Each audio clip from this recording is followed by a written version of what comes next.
আসসালামু আলাইকুম কাকা, কেমন আছেন? ওয়ালাইকুম আসসালাম। কি রে ভাতিজা, তুই তো আমার কোনো সময় সালাম কালাম কিছুই দেস না, তুই এত ভালো হয়ে গেলি কেমন? না মানে কাকা আগে পরে আপনার সাথে যে ফাইজলামি করছি ও সব ভুলে যান কাকা। তোর ভাইয়ের বেটা হঠাৎ তুই ভালো হয়ে গেলি আর তোরা তো ফুল কি হের? না এমনি আনছিলাম একটু। আচ্ছা তুই তো আমার সব এই বন্ধুর মতন শেয়ার করস, আজকে আবার কারে খুয়াবি বন্ধু কদি? একটু বন্ধু মনে করে আমার কারে খুয়াবি আজকে আবার? কাকা আমরা এত সম্মান দিতেছি, আপনি বোঝেন না ব্যাপারটা। আপনার বাড়ির সামনে আমি বিয়ে হয়েছি, ব্যাপারটা আমি বোঝেন কি লেগে বলতে পারি।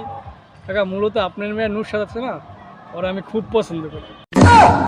বাপ রে, আমার লগে যত সব জানো আমি করলি একসাথে, আর আজকে আমার মায়ের তুই পড়াইতেছিস, তোর তো হালার রেকর্ডই খারাপ।